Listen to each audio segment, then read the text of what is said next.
eddoboozi teriri steady naye tujja kugenderawo mpola mpola olwaleero. Museveni ngenda kutandika nga muwa credit ey'okutegeera Uganda ebintu ebimu ebimuyambye okukalakata ensi eno nga naatera okutuuka emyaka 4. There are sometimes when we people of this generation, when we boast ne tugamba nti naye generation eno emufuukidde problem, which is right. Naye is figuring it out and he's using social media to somehow continue doing what he has been doing for a long time. In the 70s and the 80s, he figured out our parents and our grands wabagenda mu nsiko natandika ngokola attacks ninga bakiframinganga government yebe ekikola. He created that kind of fear era nga yafuna support y'amaanyi nnyo through false flag operations. Nizo gamba nti Uganda empya biki byogenda okwogerako olwaleero, and why are you giving him credit? It is true that this generation we are becoming a nightmare for Museveni, but the credit jemuwadde nti he's somehow figuring us out, especially through social media. And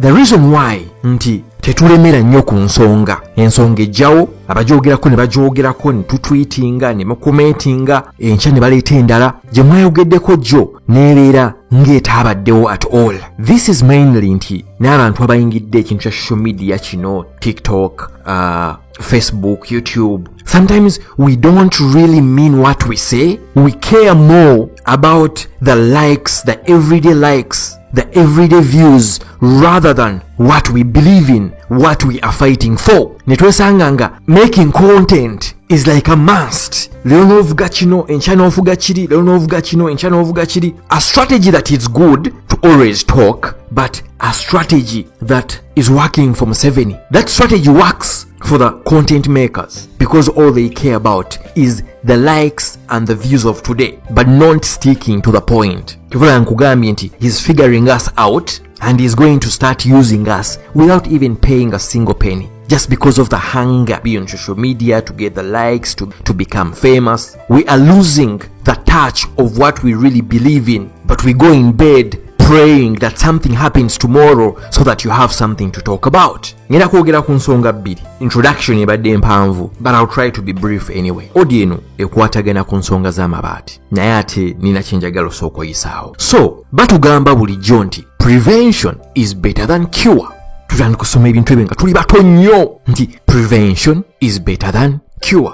Nobawo ne proverb endala egamba nti it's easier to stop something happening in the first place than to repair the damage after it has happened. Uganda yonna bwe twogerera eri ku tolls, tulina entoli z'omuntu kwe tuli kuzinira when it comes to bisiyaga, and it is working for them, and they are not doing it for the betterment of our country, of the African culture. No, they are doing it because they know it is going to somehow favor their political agenda. They have looked for all means okulabanga banoonya sente bo zibagamba eziri mu opposition ezive wa Bobi Wine ono zivaawa mu butuufu ezibabeezaawo nga tunyize buli kimu. Kyovula bakwata abaana nibabuuza nti babasasula sente mmeka, kiki kye mumanyi? Bobi Wine has created a lot of confusion. He has exposed Museveni and his fears, and he's failing to figure it out or to figure Bobi Wine out. Nina kintu kyenjogedde ngamba prevention is better than cure. I'm not saying that 15 or 20 years ago ebintu bino tebyaliwo mu Uganda, but tebyali rampant, tebyali on the large scale nga wekiri essaawa zino. The man came and he used his voice. Oh my God, after that you don't know what happened. Shows were cancelled, visas were denied, so many things. And the media ya Uganda kyeyakola by that time was to laugh at Bobi Wine. Shuza Bobi Wine baz cancelinze mwenensi bamumye visa wano. They didn't concentrate on the message that was in the song. All they did was to laugh at him, because a lot happened after that song. Many of the radio station, the TV stations never played that song. That's why even so many people never got to understand oba basinga mangi temwategeera nti eyo incident yali nawo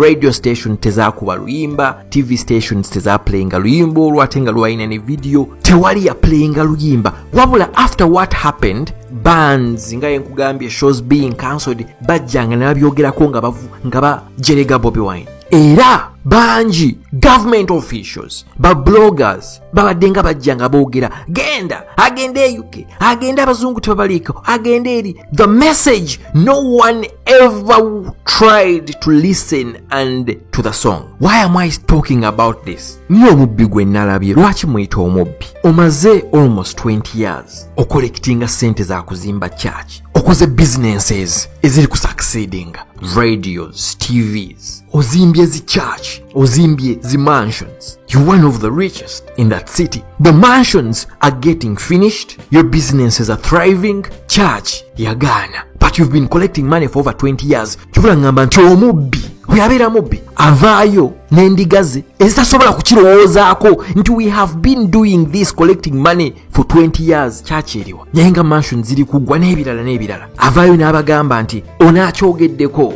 n'oli akyogeddeko, n'oli akyogeddeko, twagala n'onaakyogereko. Naye watabaawo ndiga emugamba nti he was the first one to talk about it, and you all ignored him.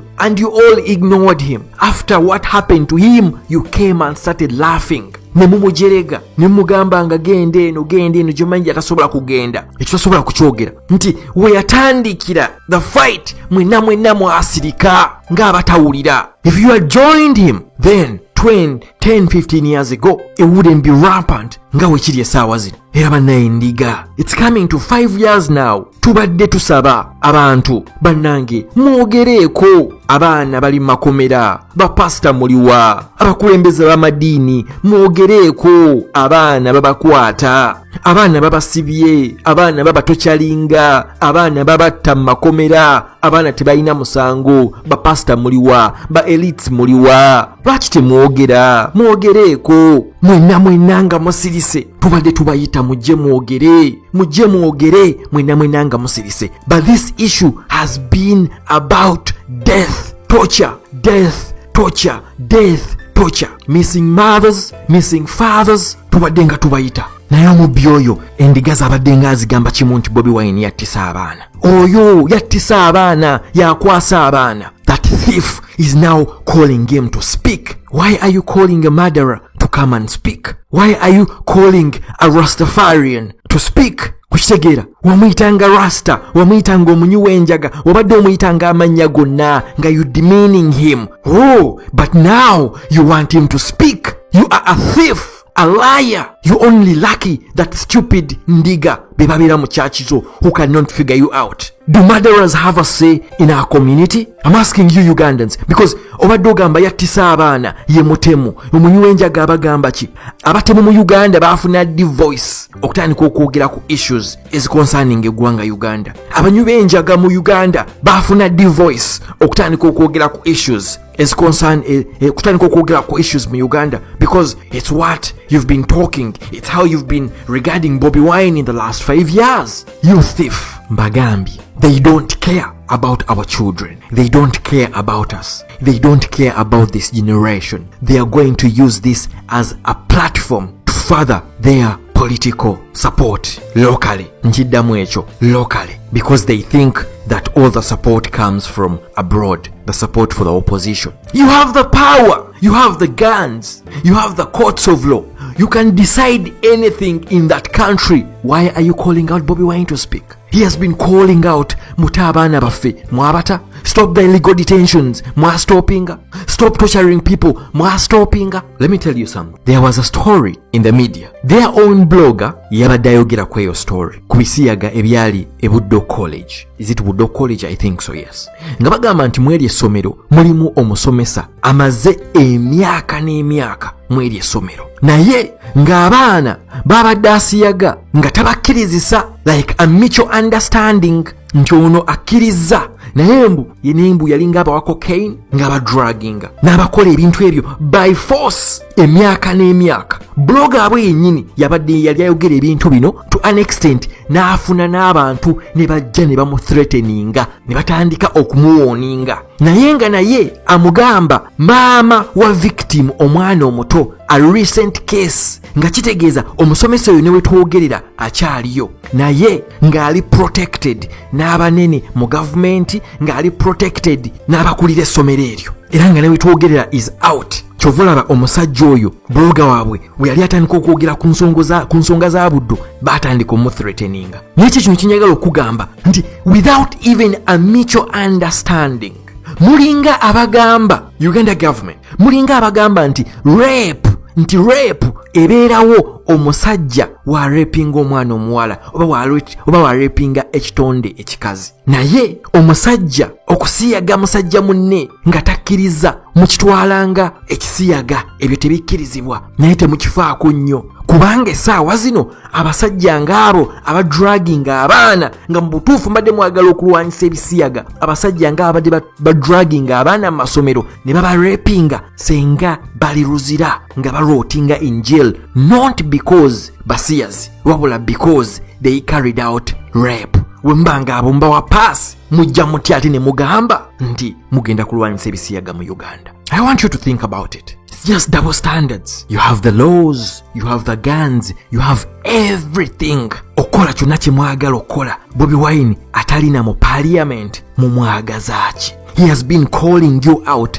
to stop abductions, torture, n'ebintu ebirala bingi nnyo. Have you joined the voice? Have you joined the fight? I'm talking about pastors. Bapastors bameka abaavaayo ne bavumirira abaana abadde battibwa, abaana abadde batokyalingibwa. No one joined the fight. When he spoke about 10 years ago, you never cared. You only laughed at what happened to him after. Endiga mutandika okwetegerera naye nga temugenda kutandika kwetegerera because endiga zibadde nga siru mu generation zonna, endiga ezo gye ziri.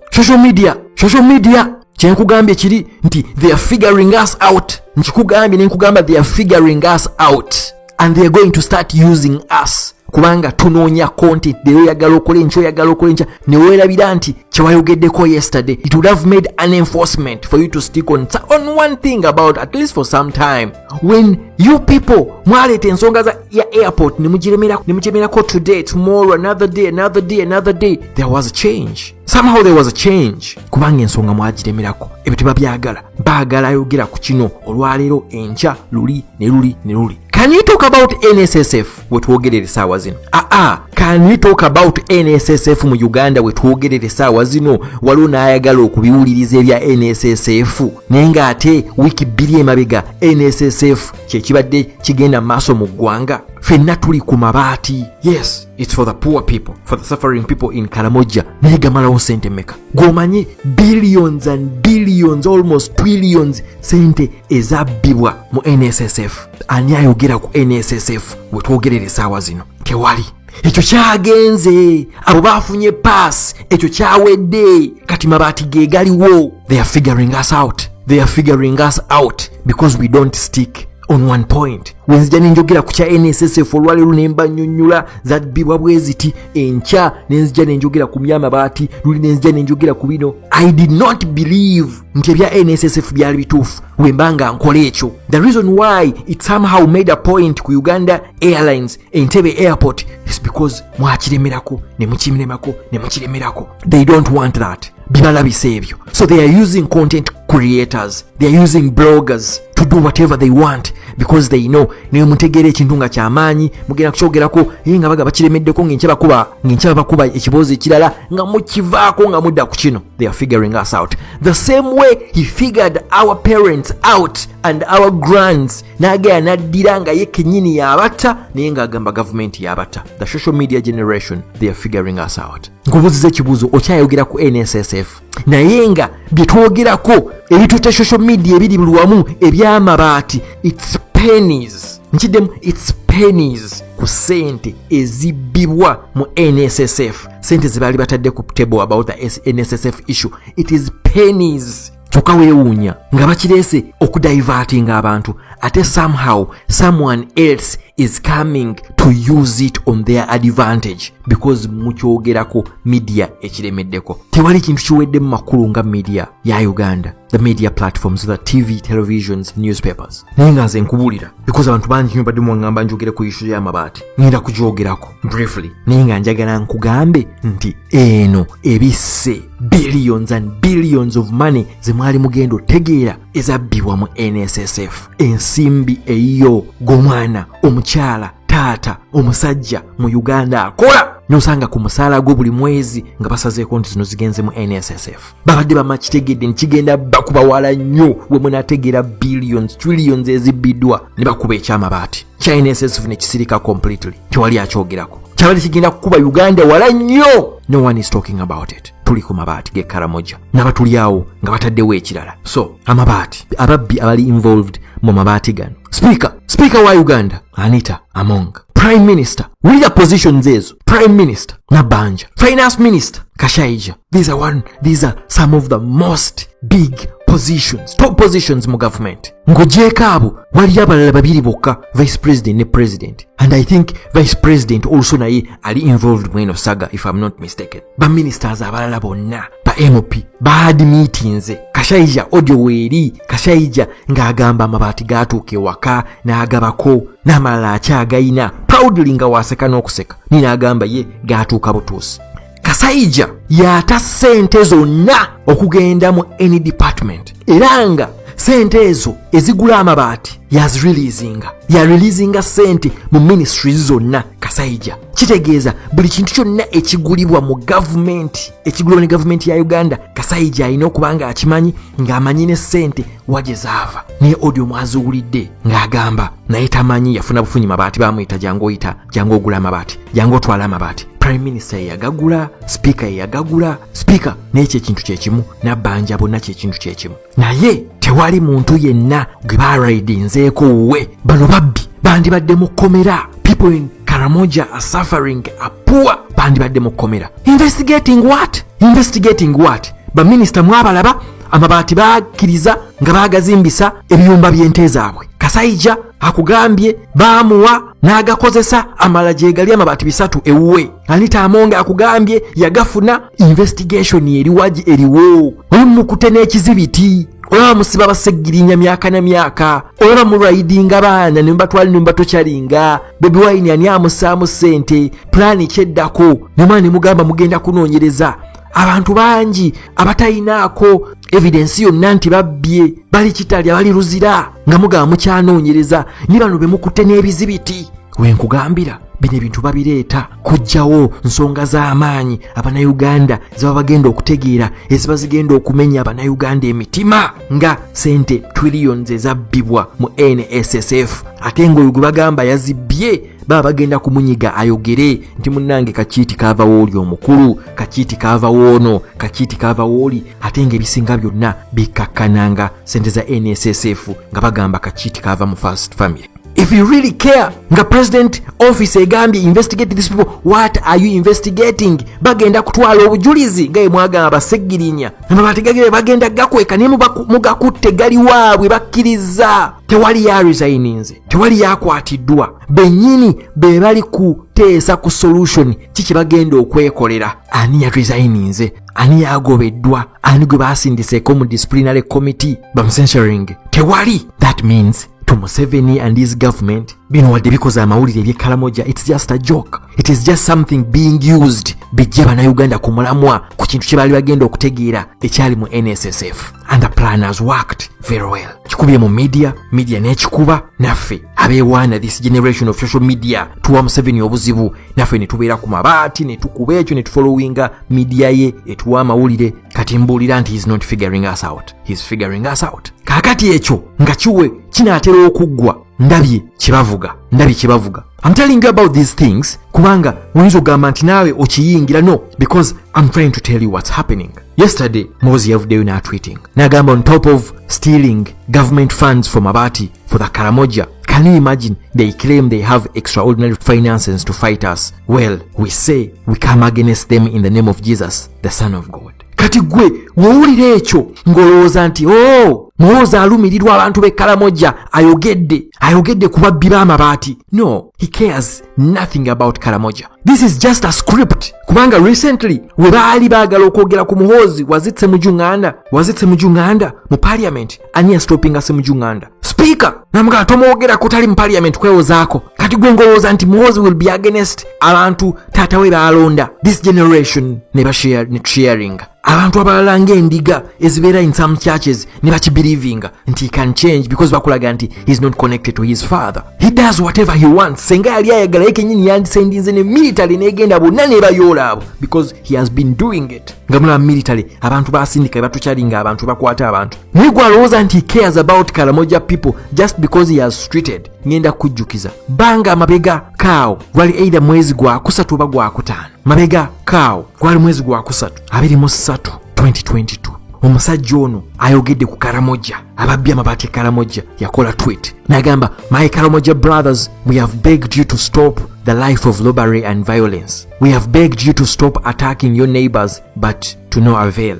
You have refused all the appeals. Well, now we are coming and hell is coming with us. Muhoozi tulirabira because we don't stick on one thing netukigusa. Muhoozi weyamala okutweetinga mujjukira kye twaddemu okulaba e Karamoja, bantu nga babasibye nga bakubye amasasi, incidences zezimu nga zetwalaba e Kasese, and he had warned them that he was coming with hell. And you think he cares about Karamoja? No, he doesn't. It is the trending script they planned, and he sees a chance okugigwira abeeka basatu abaana bakapturinga abasobola okumuwagira. He's not different from his father. My appeal to this generation, don't let these murderers figure us out. Nchidamu, don't let these murderers figure us out, because we're not going to be different from our fathers and grandfathers. Bebakozesa, they use them unknowingly, and them figuring us out, they are going to use us unknowingly. Magala nnyo. Peace.